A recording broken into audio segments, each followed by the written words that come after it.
चलिए आगे बढ़ेंगे। मैम अगर परिवार में फरवरी या मार्च में शादी है, सपोज कर लेते हैं, क्योंकि शादी का सीजन तो अब नवंबर से शुरू हो जाएगा, वैसे भी नवंबर, दिसंबर, जनवरी, फरवरी, मार्च, तो मैम अगर फरवरी या मार्च 2026 में शादी है तो ज्वेलरी अभी खरीद लें या फिर रुक जाएं? जिस तरह से गोल्ड की प्राइसेस बढ़ी है, it is mainly dependent on कि अनसर्टेनिटी मार्केट में बहुत ज्यादा है।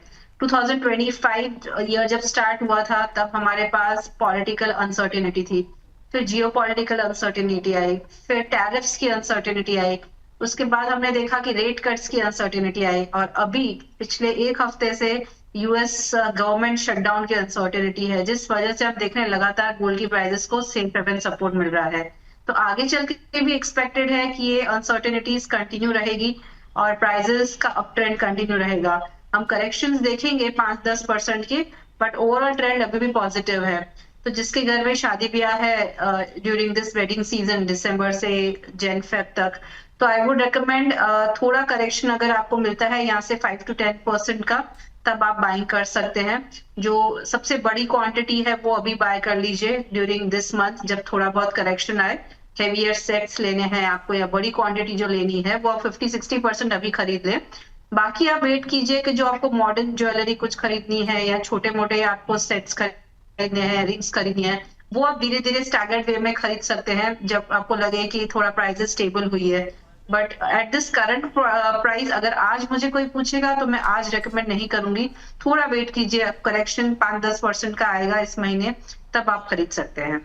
ठीक है, तो इस महीने जो है 5-10% का करेक्शन आने की उम्मीदें हैं, तब आप जो है जैसे कि मैम ने कहा जो आपको बड़ा क्वांटिटी में गोल्ड लेना है वो पहले ले लीजिए और उसके बाद जो है करेक्शन का वेट करिए, उसके बाद अपना जो अलग आपको गोल्ड लेना है उसको ले लीजिए। आगे बढ़ेंगे। बहुत सारे दर्शकों के सवाल अलग अलग प्लेटफॉर्म पर दी बोनस के आए हैं, एक एक कर फटाफट से वो सवाल लेने की कोशिश करते हैं। सबसे पहला सवाल, सबसे पहली कॉलर है सोनिया सावंत नागपुर से। सवाल है इनका, कह रही है 9 कैरेट ज्वेलरी का विकल्प कहाँ कहाँ कैसा है, क्या 9 कैरेट की ज्वेलरी को बेचने में मुश्किल होती है? मैम गोल्ड लोन की तो बात हुई कि 9 कैरेट और 14 कैरेट पे जो है लोन में दिक्कतें आती हैं, मैम बेचने पर क्या नजरिया है इसका? सी, अब जब गोल्ड बेचने जाएंगे इट इज ऑलवेज कंसिडर्ड कि आपकी कितने कैरेट की ज्वेलरी है, तो इसलिए आप जब भी गोल्ड खरीदें तो उसका कैरेटेज जरूर चेक करें, बिल जरूर लें उतना कैरेट है कि नहीं उसमें, और उसमें आप BIS एक हॉलमार्क ज्वेलर जो है उसी से ही खरीदें।